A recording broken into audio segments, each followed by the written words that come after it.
Descubrí que mi esposo tenía un hijo secreto con su mejor amiga, pero la prueba de ADN reveló algo que nadie esperaba. Nunca pensé que llegaría el día en que tendría que escribir esto. Siempre imaginé mi vida como algo estable, con los problemas normales de cualquier matrimonio, pero sin grandes traiciones, sin mentiras escondidas en lo más profundo de las sombras. Me engañé a mí misma creyendo que conocía a la persona con la que dormía cada noche, que los años de convivencia, de conversaciones, de momentos íntimos y de complicidad significaban algo real, algo sólido. Ahora me doy cuenta de que fui ingenua, de que vivía atrapada en una burbuja de confianza que solo existía en mi cabeza, mientras él, a mis espaldas, construía una vida paralela que nunca tuvo la intención de revelarme. Mi esposo, Daniel, y yo llevábamos 7 años de matrimonio. Nos conocimos en la universidad y, como en cualquier historia típica, comenzamos con una amistad que eventualmente se convirtió en algo más.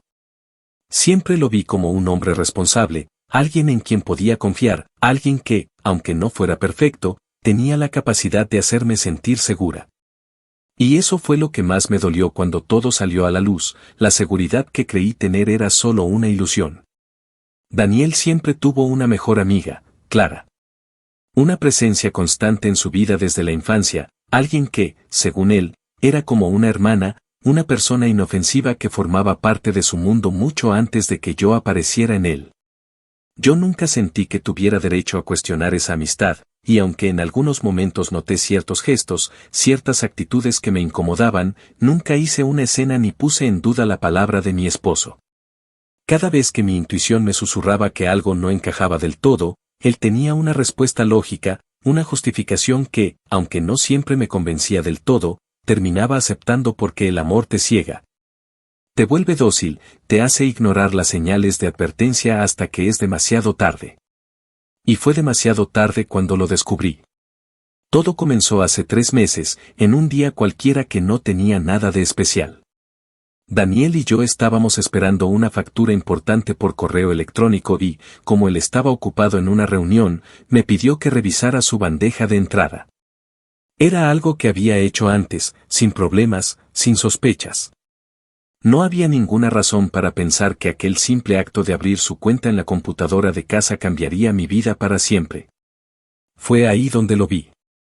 Un correo de Clara, con un documento adjunto.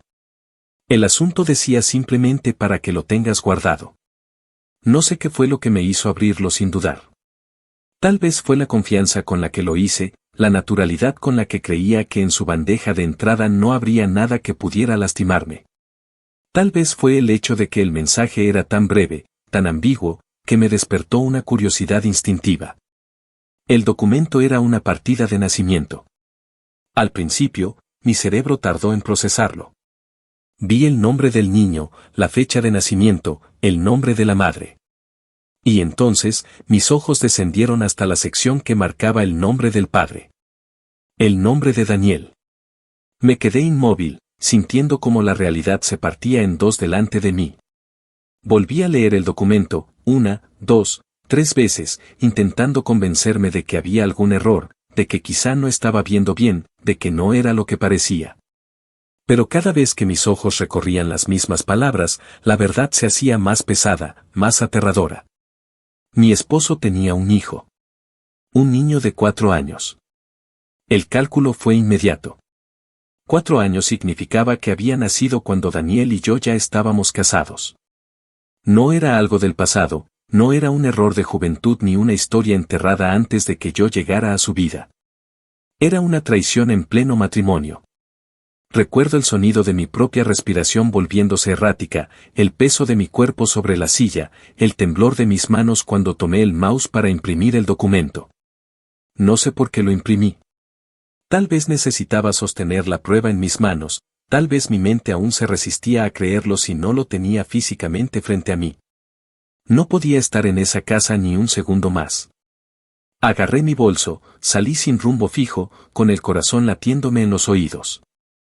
Caminé por las calles sin siquiera saber a dónde iba, dejando que mis pies me llevaran mientras mi cerebro intentaba organizar los pensamientos que chocaban entre sí. Me hice 1000 preguntas. ¿Desde cuándo lo sabía? ¿Por qué nunca me lo dijo?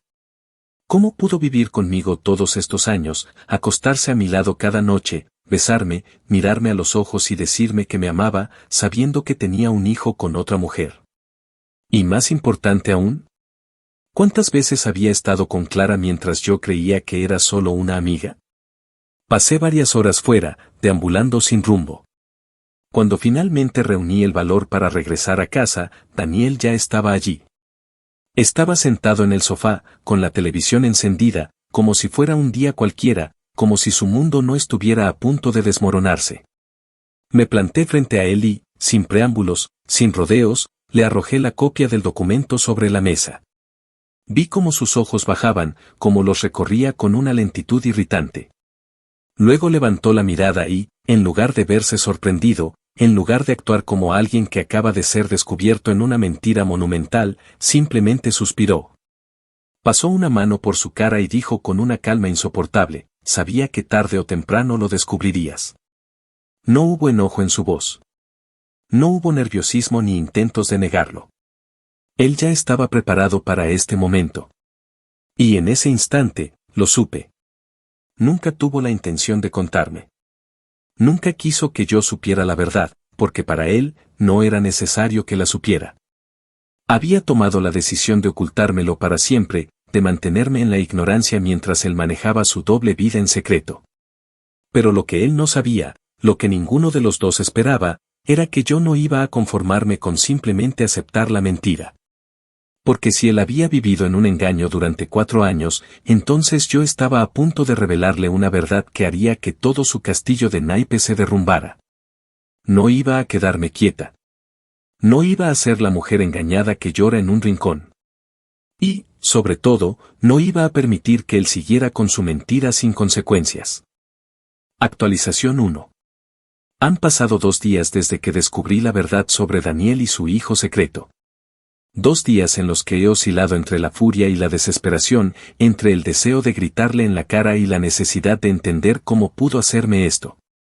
Pero lo que más me atormenta no es el hecho de que me haya ocultado algo tan grande, sino la frialdad con la que reaccionó cuando lo confronté. No hubo remordimiento, no hubo súplicas de perdón ni intentos desesperados por justificarse.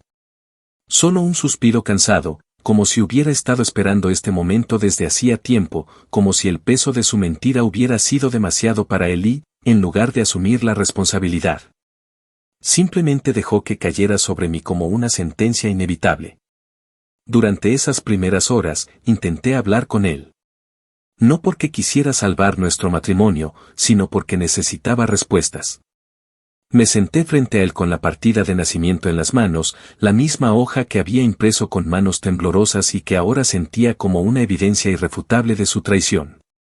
Le pregunté cómo había sucedido, cuando se enteró, porque nunca me lo dijo. Pero su respuesta fue aún más devastadora que el propio descubrimiento. Con una expresión impasible, como si no estuviera destruyendo lo poco que quedaba de mi confianza en él, simplemente dijo que no veía la necesidad de contármelo. Que había manejado la situación de la mejor manera posible y que lo único que importaba era que yo nunca tuve que preocuparme por nada. Cada una de sus palabras me golpeó como un mazazo en el pecho.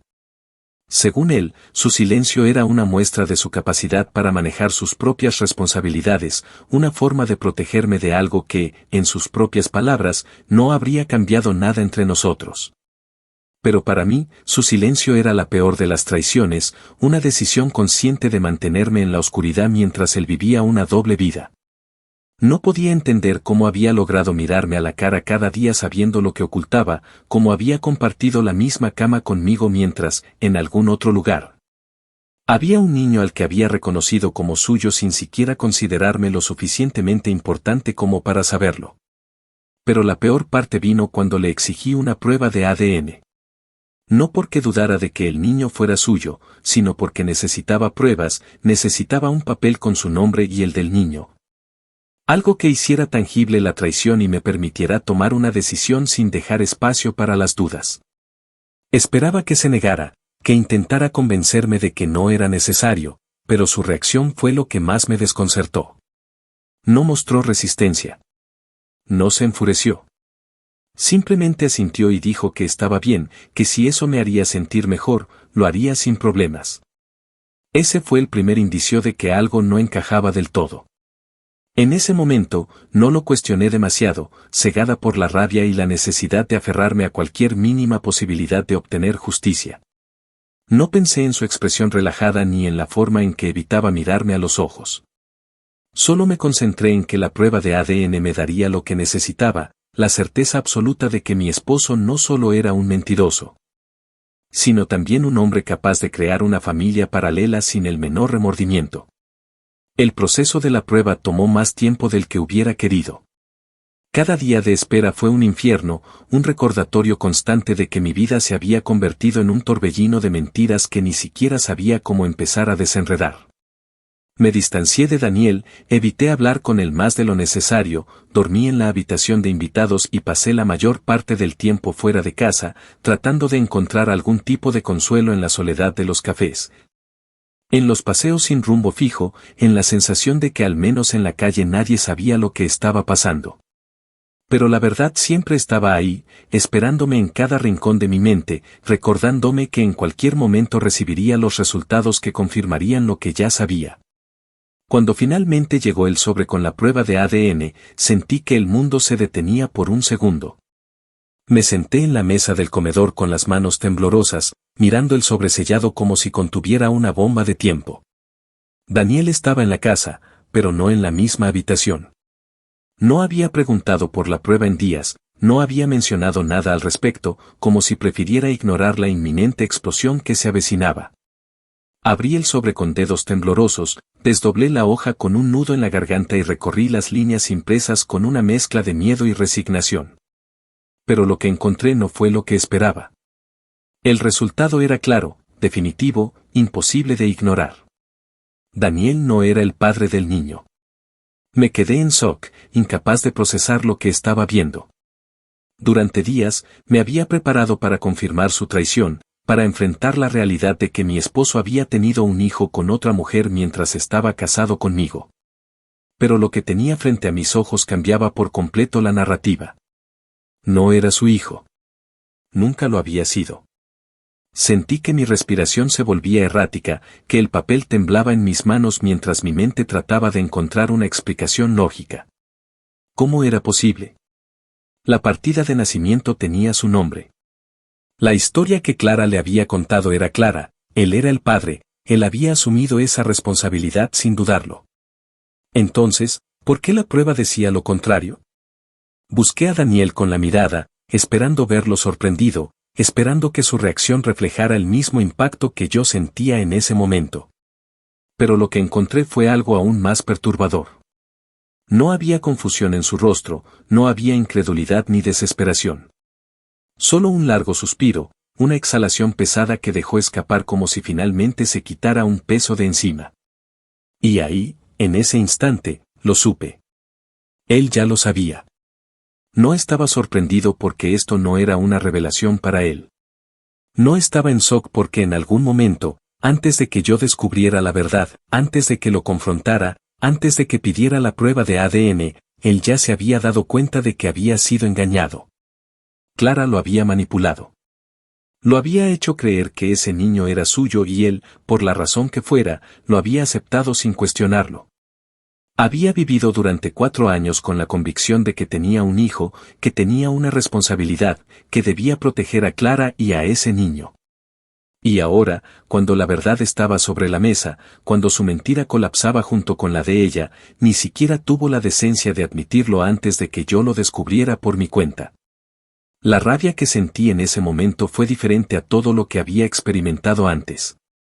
No era solo el enojo de una esposa engañada. Era la furia de alguien que se daba cuenta de que había estado casada con un cobarde, con un hombre que no solo me había mentido a mí, sino que se había dejado manipular hasta el punto de vivir una mentira que ni siquiera le pertenecía. No tenía idea de lo que iba a hacer con esa información, pero una cosa era segura, la historia no terminaba aquí. Apenas estaba comenzando. Actualización 2. Han pasado varias semanas desde que recibí los resultados de la prueba de ADN, pero la sensación de incredulidad sigue impregnando cada uno de mis pensamientos.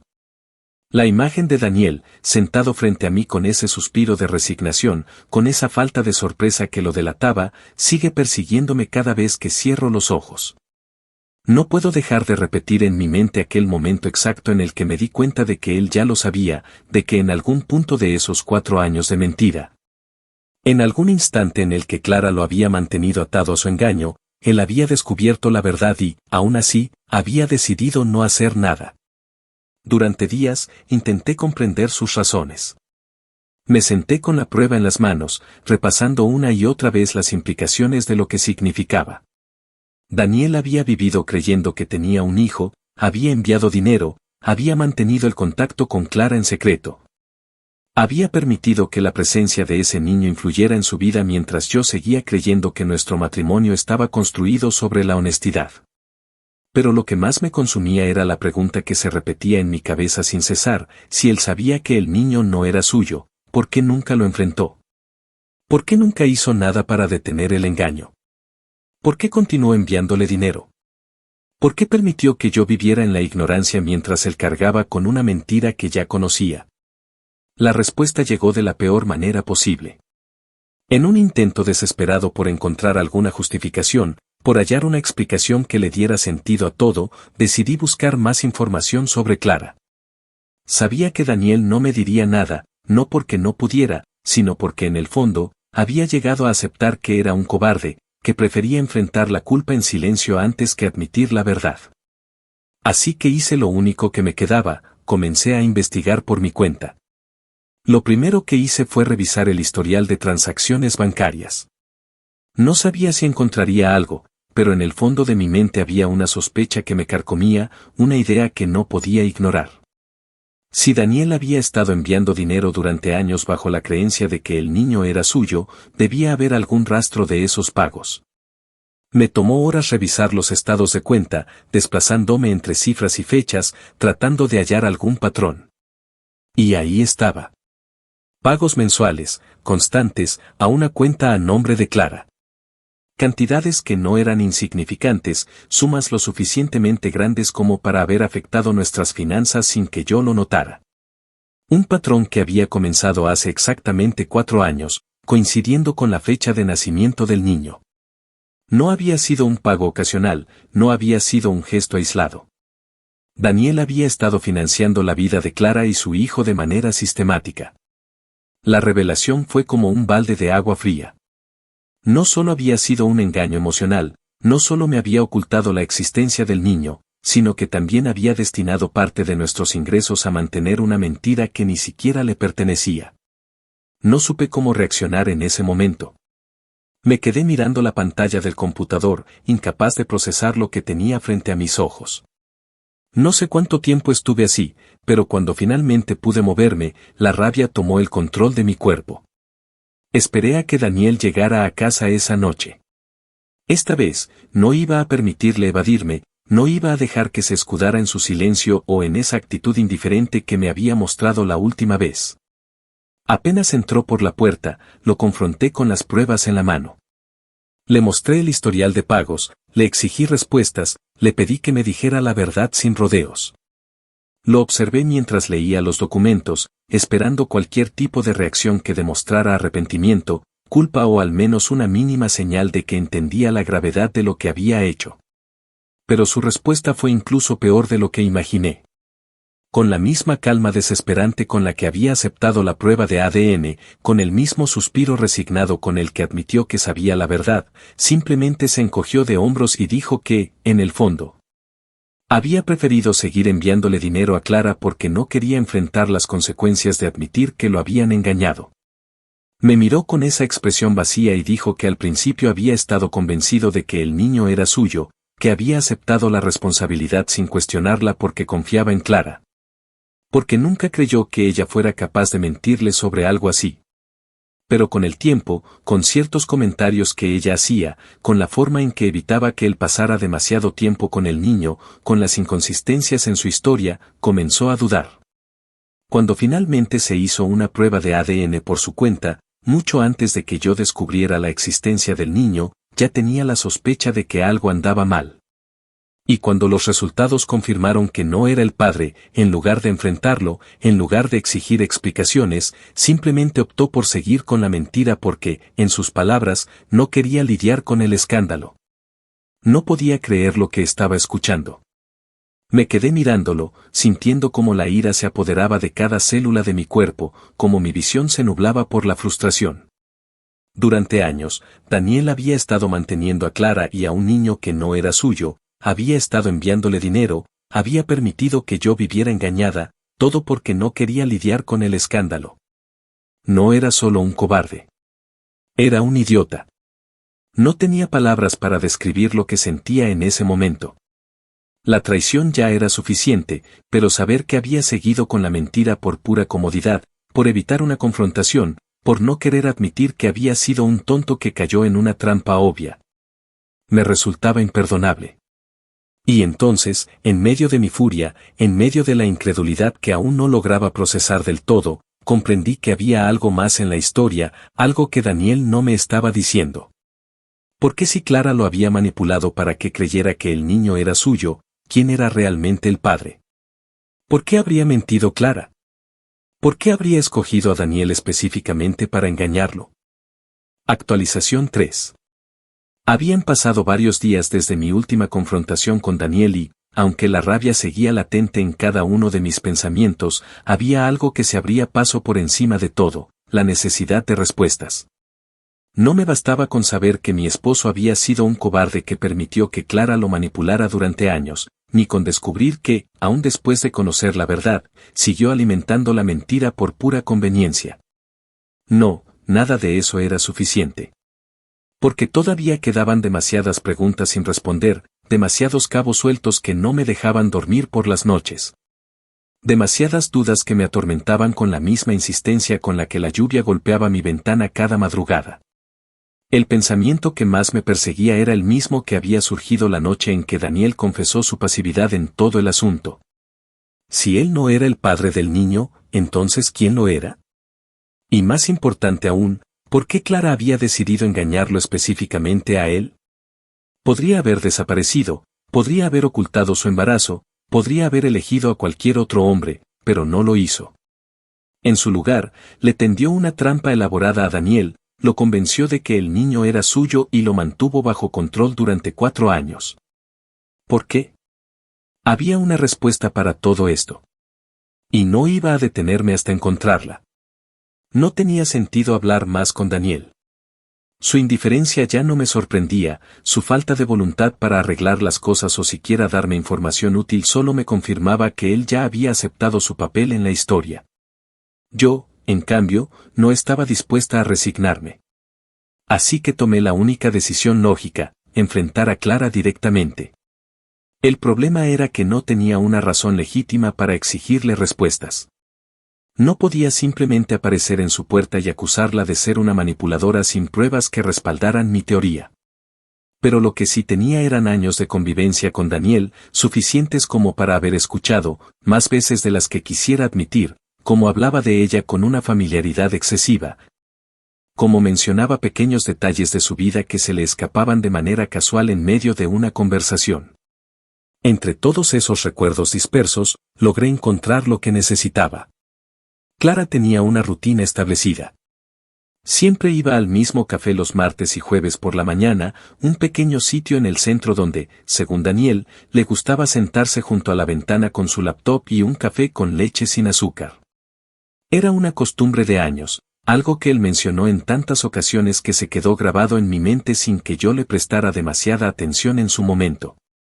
Pero ahora, ese dato insignificante se convertía en mi mejor oportunidad. Llegó el jueves y me dirigí al café con una determinación fría y calculada. No sentía nerviosismo, ni miedo, ni duda. Solo una necesidad absoluta de descubrir la verdad, sin importar lo que tuviera que hacer para conseguirla. Me aseguré de llegar antes que ella, elegí una mesa lo suficientemente cerca como para observarla sin que fuera obvio, pedí un café y esperé. No tardó en llegar. Vestía con la misma despreocupación con la que siempre la había visto, con su cabello recogido en un moño alto y una bufanda suelta alrededor del cuello. Parecía completamente ajena al huracán que había desatado en mi vida, a la destrucción que había causado con sus mentiras. La observé mientras hacía su pedido, mientras se acomodaba en su mesa de siempre, sacaba su laptop y comenzaba a escribir. La tranquilidad con la que se desenvolvía solo aumentó mi rabia, pero me obligué a mantener la calma. Esperé unos minutos antes de levantarme y acercarme a su mesa. No le di tiempo de reaccionar, simplemente me senté frente a ella con mi café en la mano y una sonrisa tensa que apenas lograba contener la furia que hervía dentro de mí. La expresión de Clara pasó del desconcierto a la incomodidad en cuestión de segundos, pero no dije nada de inmediato. Dejé que la tensión se instalara entre nosotras, que el peso de mi presencia la obligara a ser la primera en hablar. Después de unos segundos de silencio incómodo, finalmente alzó la vista de su laptop y, con una voz que intentaba sonar casual, preguntó qué hacía allí. No perdí el tiempo con rodeos. Le dije que sabía la verdad, que Daniel no era el padre de su hijo y que ella lo sabía desde el principio. No levanté la voz, no hice una escena, no le di ninguna oportunidad de huir de la conversación. Solo la observé fijamente mientras le dejaba caer las palabras como un golpe certero. La reacción de Clara fue inmediata. Sus ojos se abrieron apenas un poco, un gesto mínimo pero lo suficientemente revelador para alguien que estaba prestando atención a cada uno de sus movimientos. Luego, en un intento de recuperar el control de la situación, se encogió de hombros y murmuró que no sabía de qué estaba hablando. No le di tregua. Me incliné ligeramente sobre la mesa, bajé la voz y le dije que sabía que ella había elegido a Daniel a propósito, que lo había manipulado para hacerle creer que era el padre de su hijo. Le pregunté por qué. Le pedí que me explicara por qué, de entre todos los hombres del mundo, lo había elegido a él para cargar con una mentira que no le correspondía. Fue en ese momento cuando vi cómo su postura cambiaba. Su respiración se volvió más profunda, su mandíbula se tensó y sus dedos se aferraron a su taza con más fuerza de la necesaria. Sabía que la había acorralado. Hubo un largo silencio antes de que finalmente hablara. Con un tono más bajo, como si estuviera decidiendo cuánto estaba dispuesta a confesar, Clara dijo que no era tan sencillo como yo creía. Le pedí que me lo explicara. Hubo otro silencio. Y entonces, con un suspiro pesado, Clara admitió que sí, que había mentido sobre la paternidad del niño, que desde el principio supo que Daniel no era el padre, pero que había tenido sus razones para hacerlo. No esperaba que fuera tan fácil de admitir, así que su repentina sinceridad me dejó momentáneamente sin palabras. Pero antes de que pudiera recuperarme, ella continuó hablando. Dijo que cuando quedó embarazada, el verdadero padre del niño no quiso saber nada de ella, que la dejó completamente sola, que no quería asumir ninguna responsabilidad. Y entonces, en su desesperación, buscó a alguien que sí lo hiciera. Y ese alguien fue Daniel. Le pregunté quién era el verdadero padre. Se quedó en silencio. La miré fijamente, esperando una respuesta que no llegó. Pero su silencio lo dijo todo. Y en ese instante, supe que la verdad era mucho peor de lo que imaginaba. Actualización 4. No dormí esa noche. No pude.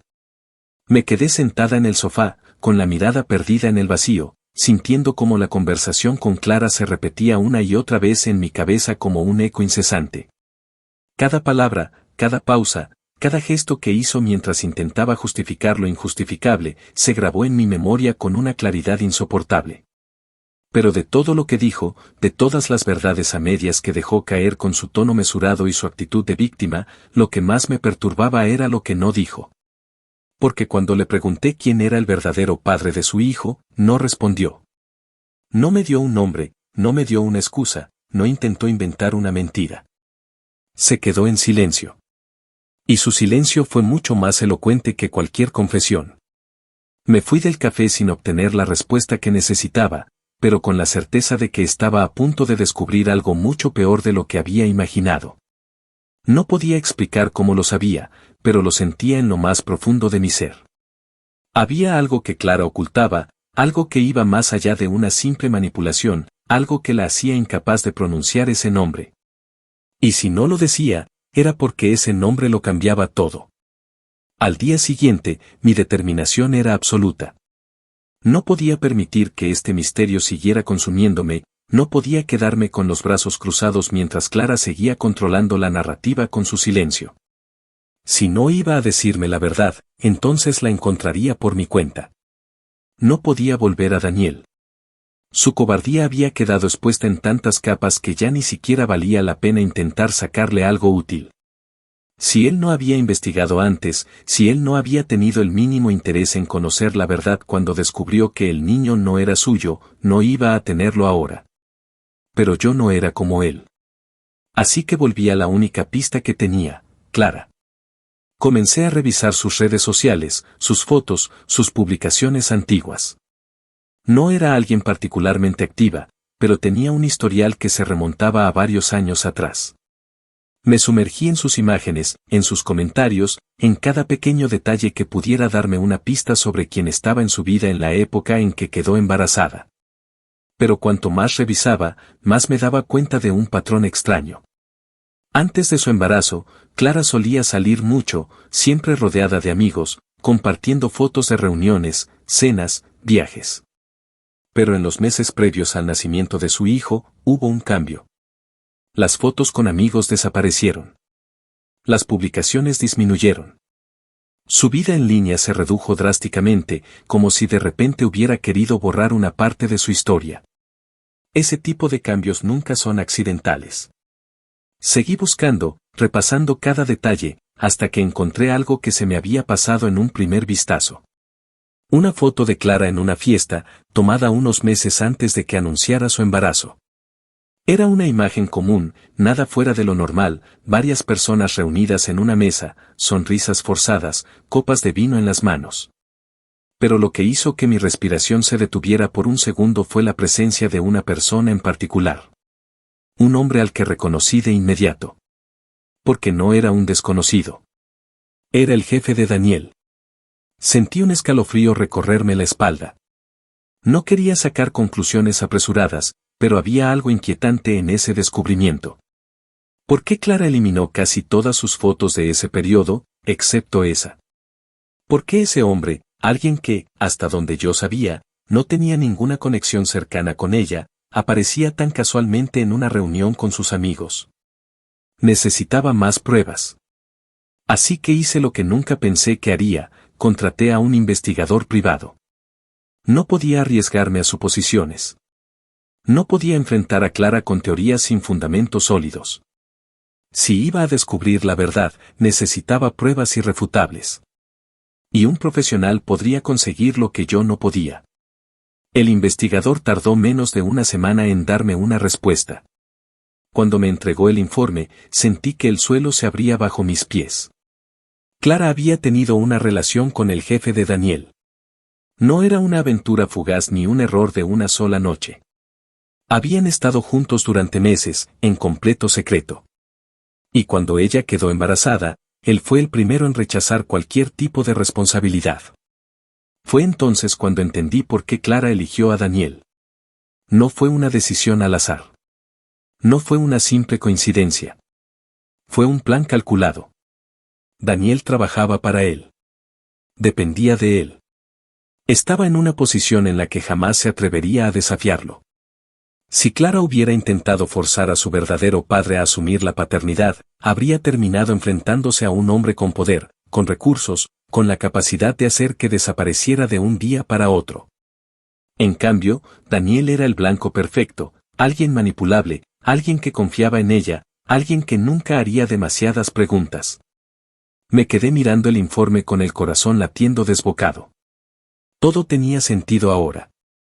La forma en que Clara logró convencer a Daniel sin esfuerzo, la razón por la que nunca lo dejó pasar demasiado tiempo con el niño, el motivo por el que nunca le exigió que fuera más allá de lo estrictamente necesario. No necesitaba un padre para su hijo. Necesitaba un escudo. Pero lo peor de todo no era lo que había descubierto. Era lo que iba a hacer con esa información. Porque, por primera vez en toda esta historia, tenía el poder en mis manos. Y no iba a desperdiciarlo. Actualización final. Han pasado 2 meses desde que recibí el informe del investigador privado y, aunque la furia inicial ha disminuido, lo que siento ahora es algo mucho más peligroso. No es rabia descontrolada ni un deseo impulsivo de venganza inmediata. Es algo más frío, más calculado. Durante semanas, analicé cada detalle, cada opción, cada posible desenlace. No podía simplemente dejarlo pasar, no podía seguir adelante como si nada hubiera ocurrido, no después de todo lo que había descubierto. La mentira de Clara no solo arruinó mi matrimonio, sino que también dejó en evidencia la fragilidad de la vida que había construido con Daniel. Él no fue más que una pieza en su juego, un títere enredado en su red de manipulaciones. Pero lo más imperdonable de todo era que él había permitido que esto ocurriera, que había optado por la cobardía en lugar de la verdad. No solo fue engañado, sino que, una vez que supo la verdad, eligió callar, mantenerse en su zona de confort y seguir financiando una mentira que no le pertenecía. Y yo, por años, compartí mi vida con un hombre que prefirió evitar un conflicto antes que enfrentar la realidad. Pero ya no era cuestión de Daniel. Mi mirada estaba puesta en Clara. Ella creía que podía salirse con la suya. Que había elegido el blanco perfecto. Que podía tejer su telaraña de mentiras sin que nadie la descubriera. Y hasta ahora, le había funcionado. Hasta ahora. Lo primero que hice fue asegurarme de que la verdad llegara a la persona que más la temía, el jefe de Daniel. No podía simplemente enfrentarme a él directamente, porque un hombre con su poder jamás se dejaría intimidar por alguien como yo. Pero Clara había cometido un error grave, en algún punto de su desesperación, había confiado en la persona equivocada. El investigador privado me proporcionó más que solo pruebas de su relación. Consiguió capturas de mensajes, correos electrónicos eliminados que habían sido recuperados y, lo más valioso de todo, un audio de una conversación que Clara había tenido con una de sus amigas más cercanas, donde admitía que había elegido a Daniel porque era un hombre fácil de manejar y que nunca podría atreverse a decirle la verdad a su jefe. Ese audio fue la pieza clave. Asegurarme de que llegara a las manos correctas fue sencillo. Un correo anónimo. Un mensaje breve y directo. Y lo envié no solo a su jefe, sino también a la esposa de su jefe. No tardé en ver las consecuencias. En menos de una semana, Clara perdió su empleo. No necesitaba confirmarlo directamente, pero a través de redes sociales supe que su situación económica se había vuelto inestable. Su círculo social comenzó a cerrarse, los mismos amigos que la habían respaldado comenzaron a distanciarse. Y, como si fuera una obra de teatro perfectamente ensayada, la noticia llegó a los oídos de Daniel antes de que yo tuviera que decirle nada. Cuando me enfrentó, su reacción fue patética. No había furia en su voz, no había indignación. Solo una mezcla de miedo y frustración. Me dijo que lo que había hecho había sido innecesario, que ya había suficiente dolor en todo esto, que arruinar la vida de Clara no cambiaría nada. Se atrevió a decir que, a pesar de todo, ella seguía siendo su amiga. Esa fue la última vez que hablé con él. Le entregué los papeles de divorcio sin una palabra más. No le debía explicaciones. No le debía compasión. La vida de Clara continuó desmoronándose. Sin el apoyo financiero de Daniel, sin la estabilidad de su empleo y sin la red de contactos que la protegía, se vio obligada a enfrentar la realidad. Su verdadero problema no era que la hubiera expuesto. Su verdadero problema era que había construido su vida entera sobre una mentira, y una vez que esa mentira se derrumbó, no tenía nada más a lo que aferrarse. Yo, por mi parte, no sentí culpa. No porque fuera insensible, sino porque entendí que la venganza no era solo una forma de hacer justicia, sino una manera de asegurarme de que nadie más volviera a subestimarme. La historia de Clara y Daniel terminó. Pero la mía apenas comenzaba.